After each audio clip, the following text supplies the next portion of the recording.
రజనీకాంత్ గారికి, అలాగే సీనియర్ జర్నలిస్టులు,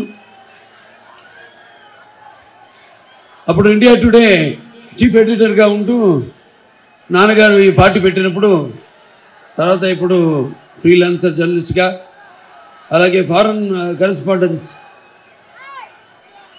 జర్నలిస్ట్గా పనిచేస్తున్న పూజ్యులు గౌరవనీయులు పెద్దలు వెంకటనారాయణ గారికి, అలాగే ఇక్కడ తెలుగుదేశం పార్టీ ఆంధ్ర రాష్ట్ర అధ్యక్షులు అచ్చెన్నాయుడు గారికి, మిగతా నా సహచర పాలిట్ బ్యూరో సభ్యులకి, శాసనసభ్యులకి, నాయకులకి, శాసన మండలి సభ్యులకు, అలాగే నా కుటుంబ సభ్యులు అందరూ కూడా, అలాగే ఇక్కడికి విచ్చేసిన, ఇక్కడ పసుపుమయం చేసి ఈ ప్రాంగణాన్ని, ఈరోజు ఈ పండుగని విశ్వవిఖ్యాత నట సార్వభౌమ పద్మశ్రీ డాక్టర్ నందమూరి తారక రామారావు గారి శత జయంతి ఉత్సవాల సందర్భంగా ఇక్కడికి విచ్చేసిన తెలుగుదేశం పార్టీ కార్యకర్తలకు, అలాగే ప్రేక్షకులకు,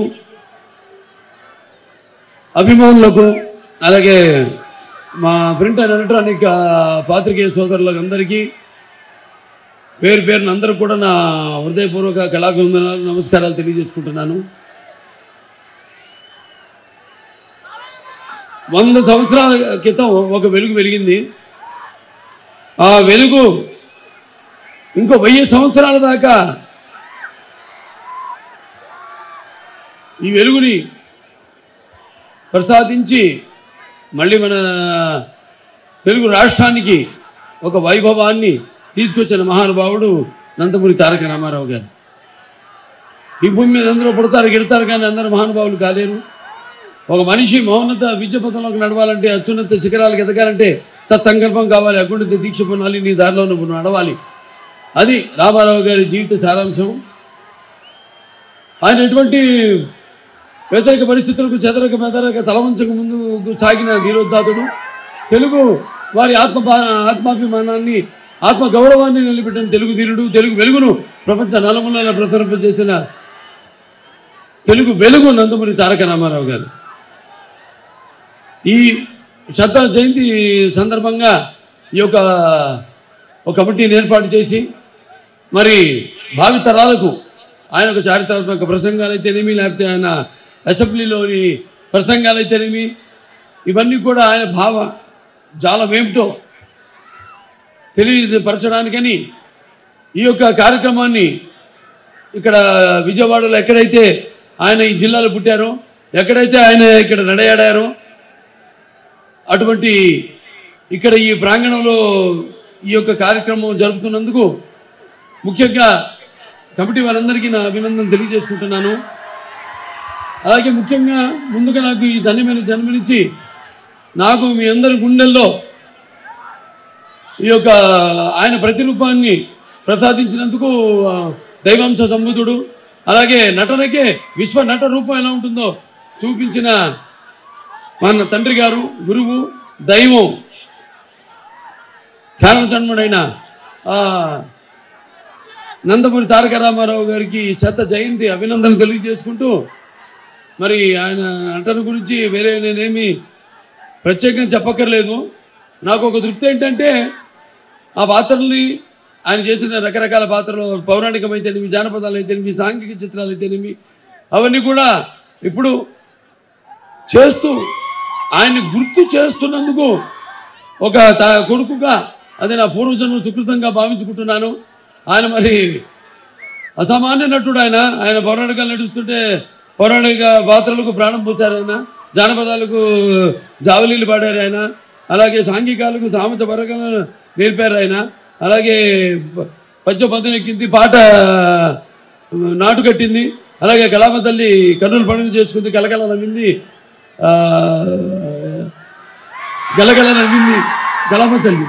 అటువంటి మరి ఆయన కేవలం ఈ ఎక్కడ మన దేశంలోనే కాదు, ప్రపంచంలో ఎక్కడ వెతికినా కూడా, ఎక్కడ చూసినా కావునా అటువంటి నట ధీరుడైతేనేమి, లేకపోతే నటనలో చేసిన ప్రవేశాలు ఆయన పాత్రలోకి, ఆయన చేసిన ఎక్స్పెరిమెంట్లు అయితేనేమి, ఒక నటాచారుడుగా, అలాగే ఆయన పాత్రలను ఆకలింపు చేసుకుని నటనకు జీవం పోసిన నట ధీరశాలి నందమూరి తారక రామారావు గారు.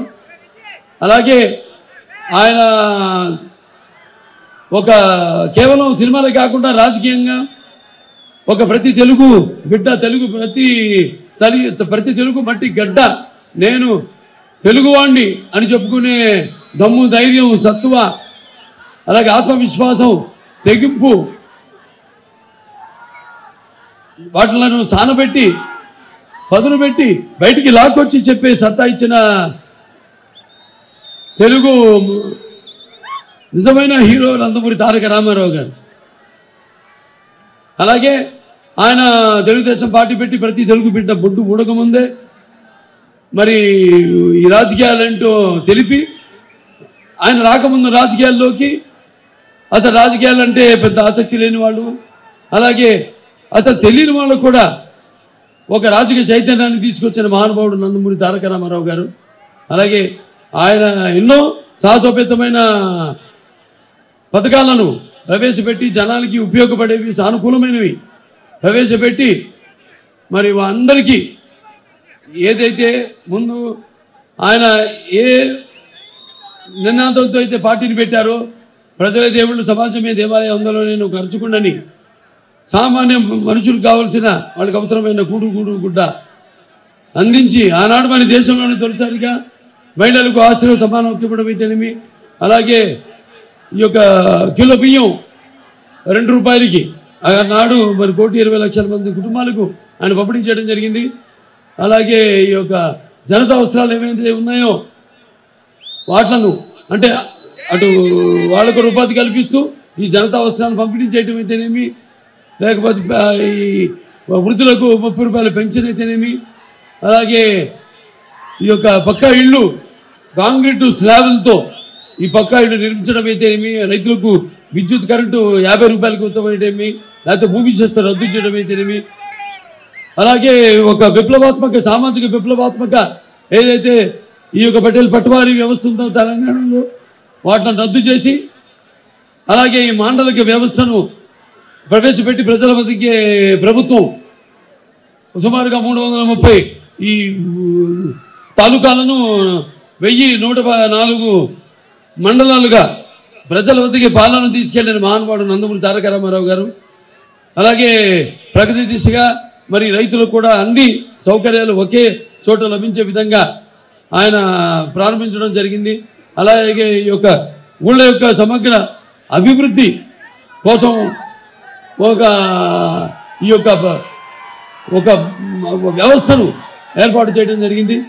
అలాగే ఆయన ఈ యొక్క స్థానిక ఎన్నికల్లో మన బీసీలకు ఒక 20%, అలాగే మహిళలకు 9% రిజర్వేషన్ను ప్రవేశపెట్టడం జరిగింది. అలాగే ఈ యొక్క బీసీలు ఎస్టీలకి 14 నుంచి 15%, అలాగే ఎస్టీలకి 4 నుంచి 6% దాకా రిజర్వేషన్ పంపించేయడం అయితేనేమి, అలాగే మహిళలకి ప్రత్యేక ఈ పద్మావతి విశ్వవిద్యాలయాన్ని స్థాపించడం అయితేనేమి తిరుపతిలో, అలాగే ఈ యొక్క ఏదైతే ఈ గురుకుల పాఠశాలలు ఉన్నాయో ఆశ్రమ పాఠశాలలు, అలాగే ఈ యొక్క సంక్షేమ హాస్టల్స్ ప్రారంభించడం జరిగింది. ఇలాంటివి ఎన్నెన్నో కార్యక్రమాలు. అలాగే ఇక్కడికి మనకి హంద్రీనివా అయితేనేమి, సుజల సవంతి అయితేనేమి, తెలుగు గంగ అయితేనేమి, ఇవన్నీ ఆయన మానస పుత్రికలు. అలాగే తెలంగాణలో అక్కడ నిజాం సాగర్ అయితేనేమి, శ్రీరామ్ సాగర్ అయితేనేమి, దేవాదుల భీమా పథకాల వాటి అభివృద్ధి అయితేనేమి, ఇటువంటి ఎన్నో కార్యక్రమాలు. అలాగే ఈ యొక్క క్యాపిటేషన్ ఫీజు రద్దు చేసి అత్యున్నతమైన విద్యను పేదలకు అందుబాటులో తీసుకురావడం అయితేనేమి, అలాగే ఆయన నేషనల్ ఫండ్ చైర్మన్గా ఉంటూ మరి జాతీయ స్థాయిలో సుమారుగా 11,000 కోట్ల రూపాయలు రైతులకు రుణాలు మాఫీ చేయడం అయితేనేమి, అలాగే మాండలిక వ్యవస్థను ఈ కమిషన్ ఏర్పాటు చేసి మాండలిక ఈ సిఫారసులను అమలు చేయడం అయితేనేమి, ఇలాంటివి. అలాగే ఈ అక్కడ కేంద్ర ప్రభుత్వం, అలాగే ఇక్కడ రాష్ట్రాల ప్రభుత్వాల యొక్క సఖ్యత, వాళ్ళ అనుబంధం బాగుండేలా ఒక కమిషన్ ఏర్పాటు చేయడం ఏంటి, ఇలాంటివి ఎన్నెన్నెన్నో కార్యక్రమాలు ఆయన చేపట్టడం జరిగింది. ఇవాళ మరి చరిత్ర ఆయన గురించి ఇంకా ముందు తరాల వారికి ఇవన్నీ వాళ్ళకి తెలవడానికి ఈ యొక్క అవకాశం ఆయన ఈ యొక్క శత జయంతి ఈ ఉత్సవ సందర్భంగా మరి వాళ్ళు ఇక్కడ విజయవాడలో జరుపుకోవడం, ఈ యొక్క ఆయన చారిత్రక ప్రసంగాలు, అలాగే రేపు హైదరాబాదులో మే 20న మరి 2వ కార్యక్రమం కూడా అక్కడ జరుపుకోబోతున్నాం.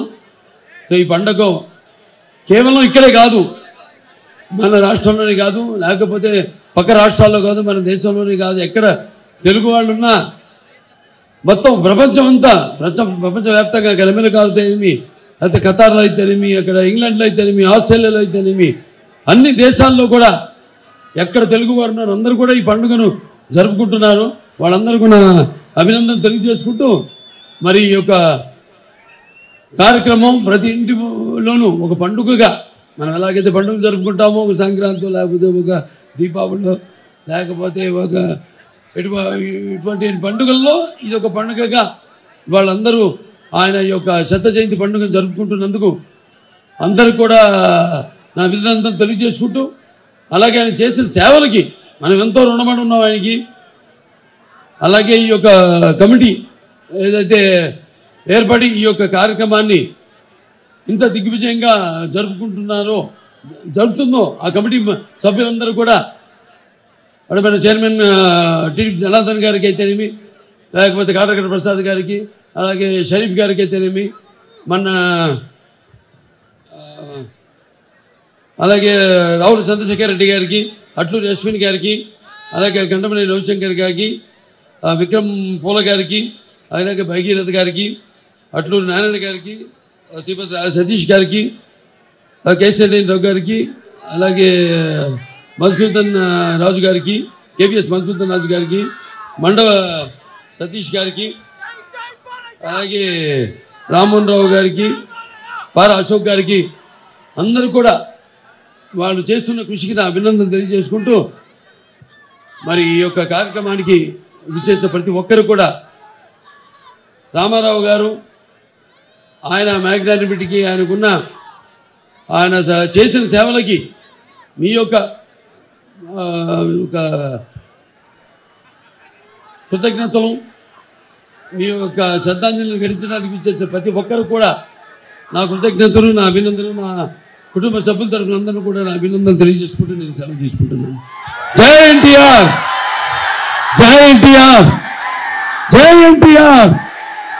తెలుగుదేశం, తెలుగుదేశం, తెలుగుదేశం.